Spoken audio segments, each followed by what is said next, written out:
नमस्कार दोस्तों। हम लोग आज से रोज शाम को 8 बजे 20-20 क्वेश्चन स्टैटिक जीके के डिस्कस करेंगे, जो कि किसी भी कम्पिटिटिव एग्जाम को अगर देखा जाए उसके दृष्टिकोण से बहुत ही इम्पोर्टेंट है।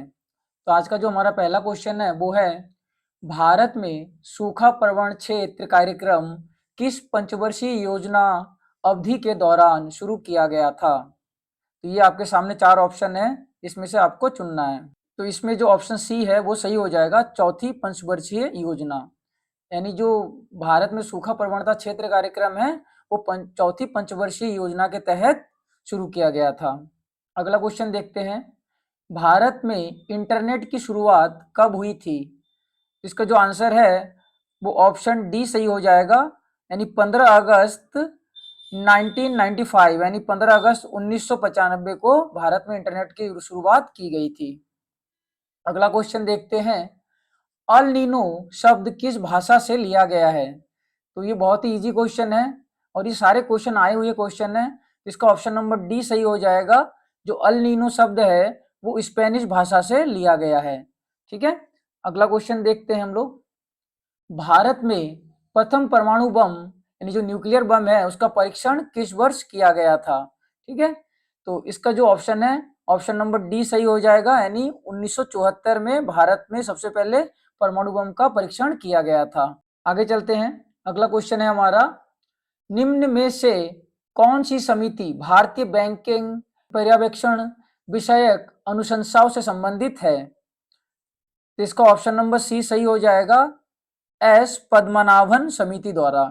अगला क्वेश्चन है हमारा, भारत ने पहली बार क्योटो प्रोटोकॉल पर हस्ताक्षर और समर्थन किया था, तो आपको बताना है कब किया था। तो इसका ऑप्शन नंबर बी सही हो जाएगा, यानी अगस्त 2002 को भारत ने जो क्योटो प्रोटोकॉल है उस पर हस्ताक्षर किया था और उसको अपना समर्थन भी दिया था। आगे चलते हैं, हमारा अगला क्वेश्चन है, अभ्रक यानी जिसको माइका भी कहा जाता है के बारे में निम्नलिखित में से कौन सा कथन सही है? आपके पास 4 ऑप्शन है, इसमें से बताइए कौन सा सही है। तो ऑप्शन नंबर डी सही हो जाएगा, यहाँ लोहा सिलिका और मैग्नीशियम से मिलकर बना होता है। ऑप्शन नंबर डी इसका सही उत्तर है। अगला क्वेश्चन देखते हैं, कर्क रेखा इनमें से किस राज्य से नहीं गुजरती है? तो ये आपके पास राज्य दिए हैं, आपको सारे राज्य भी पता होने चाहिए कि कर्क रेखा कौन कौन से राज्य से होकर गुजरती है। तो कर्क रेखा जो है आसाम से होकर नहीं गुजरती है। ठीक है, अब हमारे पास क्वेश्चन ये रहता है सामने कि कौन कौन से राज्य से होकर गुजरती है। तो देखिए, गुजरात से होकर जाती है, राजस्थान, मध्य प्रदेश, झारखंड, छत्तीसगढ़, पश्चिम बंगाल, त्रिपुरा, मिजोरम और मणिपुर, ये सारे राज्य जो है इसमें से जो कर्क रेखा है वो गुजरती है। आगे देखते हैं, अगला क्वेश्चन है हमारा, भारतीय संविधान के किस अनुच्छेद में यहाँ निर्दिष्ट किया गया है कि राज्य ग्राम पंचायतों का गठन करने के लिए कदम उठाएंगे? तो जो अनुच्छेद 40 है, संविधान के अनुच्छेद 40 के तहत ये प्रावधान किया गया है कि जो भी राज्य है वो अपने राज्य में जो ग्राम पंचायत है उसका गठन करेंगे। ठीक है, तो इसका ऑप्शन नंबर डी सही हो जाएगा, अनुच्छेद 40। अगला क्वेश्चन देखते हैं हम लोग, निम्नलिखित में से कौन सा मेक इन इंडिया कार्यक्रम के 4 स्तंभों में से एक नहीं है? ये देखिए, हमको 4 ऑप्शन दिए हैं, इसमें से कौन सा नहीं है वो बताना है। इसका ऑप्शन नंबर ए सही हो जाएगा, साझेदारी पूर्ण जो भी है ये ऑप्शन आपका गलत है, ये आंसर नहीं है। इस यहाँ पे क्या होगा, देखिए, नया इंफ्रास्ट्रक्चर ये भी है, नए क्षेत्र ये भी है, नई प्रक्रिया ये भी है, और जो है वो है आपका नई सोच। ठीक है, ये है नई सोच। ठीक है, नई सोच, नई सोच है यानी न्यू माइंडसेट, वो ये 4 स्तंभ है, यानी साझेदारी पूर्ण ये नहीं है। चलिए आगे चलते हैं, अगला क्वेश्चन है हमारा, कंपनी विधि 2013 के अनुसार कॉरपोरेट विवादों का निपटान किसके द्वारा किया जाएगा? तो इसका जो ऑप्शन नंबर डी है, एनसीएलटी, ये सही उत्तर हो जाएगा कि क्योंकि जो भी कंपनी विधि 2013 के अनुसार रूल बनाया गया था उसमें जो कॉर्पोरेट जो भी विवाद होते हैं उसका जो निपटान है वो कौन करता है? एनसीएलटी करते हैं। ठीक है, आगे चलते हैं, इनमें से कौन सा भारत का पहला रिएक्टर है जिसे यूरेनियम 233 को ईंधन के रूप में प्रयोग करने के लिए डिजाइन किया गया है? आपको बताना इन चारों में से कौन सा उत्तर सही है। तो इसका उत्तर सही हो जाएगा ऑप्शन नंबर सी, कामिनी। ठीक है, कामिनी सबसे पहला रिएक्टर है जिसको यूरेनियम 233 को ईंधन के रूप में प्रयोग करने के लिए डिजाइन किया गया था। अगला क्वेश्चन देखते हैं, निम्नलिखित में से कौन सी संयुक्त वन प्रबंधन की विशेषता नहीं है? बताइए इसमें से कौन सा नहीं है। तो ये ऑप्शन जो बी है ये सही नहीं है, यहाँ केंद्र सरकार की पहल है। ये केंद्र सरकार की पहल नहीं है, ये ध्यान रखना है।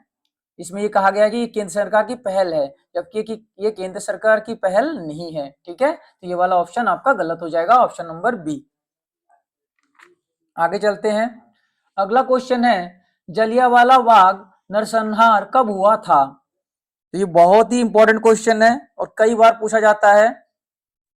तो जो जलियांवाला नरसंहार है वो 13 अप्रैल 1919 को हुआ था। ये डेट आपको याद रखनी है, कई बार एग्जाम में पूछा गया है। आगे चलते हैं, चार शब्दों में से तीन किस प्रकार से संगत है और एक असंगत है? असंगत का चयन कीजिए। ठीक है, बैंकॉक, रूस, कुलालमपुरम, पेरिस। तो बताइए इसमें से एक असंगत है, उसको आपको चुनना है। तो इसमें जो रूस है वो असंगत हो जाएगा। अगला क्वेश्चन देखते हैं, ये क्वेश्चन रिपीट हो गया है। आगे चलते हैं हम लोग, अगला क्वेश्चन है, वायवीय श्वसन यानी एरोबिक रिस्पिरेशन कब होता है? जब भी ऑक्सीजन के उपयोग करके ग्लूकोज का विघटन किया जाता है तो ऐसे में हम जो श्वसन कहते हैं उसे कहते हैं एरोबिक रिस्पिरेशन। और एक होता है एनारोबिक, उसमें हम ग्लूकोज को जब तोड़ते हैं तो ऑक्सीजन का यूज नहीं होता है। ऐसे में हमारे बॉडी में जो लैक्टिक एसिड है वो भी बनता है, जिससे आपने देखा होगा कई बार दौड़ते हैं जब हम बहुत ज्यादा हैवी वर्क कर लेते हैं तो ऐसे में हमारे थाइज में दर्द होता है। एक्चुअली उस टाइम पे ऑक्सीजन की सप्लाई प्रॉपर ना हो पाने के कारण जो ग्लूकोज है वो विदाउट ऑक्सीजन के ब्रेक डाउन हो जाता है, जिससे हमारे वहां पे लैक्टिक एसिड बनता है। तो इस क्वेश्चन का आंसर हो जाएगा ऑप्शन नंबर सी, यानी ऑक्सीजन का उपयोग करके ग्लूकोज के विघटन के दौरान ही हम इसे क्या कहते हैं, एरोबिक रिस्पिरेशन कहते हैं। अगला क्वेश्चन देखते हैं, ना दलील, ना वकील, ना अपील, टिप्पणी इनमें से किससे संबंधित है? आपको बताना है इसमें से किससे संबंधित है। इसका ऑप्शन नंबर सी सही हो जाएगा, रॉलेट एक्ट। ये जो भी चीजें कही गई, ना दलील, ना वकील, ना अपील, ये रॉलेट एक्ट से संबंधित है। आगे को चलते हैं, अगला क्वेश्चन है, मोहनजोदड़ो कहाँ स्थित है? बहुत ही फेमस क्वेश्चन है ये, जिसका ऑप्शन नंबर ए सही हो जाएगा, मोहनजोदड़ो सिंध में स्थित है। ठीक है, मोहनजोदड़ो जो है वो सिंध में स्थित है। आज का हमारा लास्ट क्वेश्चन है, निम्नलिखित में से कौन सा डेस्कटॉप ऑपरेटिंग सिस्टम का प्रकार नहीं है? तो देखिए विंडोज ये भी ऑपरेटिंग सिस्टम है लेकिन डेस्कटॉप का है ये, लाइनक्स भी है, मैक भी है, एंड्रॉयड फोन में यूज होता है, तो ये डेस्कटॉप का नहीं है। ये आपका सही उत्तर हो जाएगा ऑप्शन नंबर डी। तो आपको क्वेश्चंस कैसे लग रहे हैं कमेंट सेक्शन में जरूर लिखिए। अगर वीडियो अच्छी लग रही हो तो वीडियो को लाइक जरूर करिए। धन्यवाद।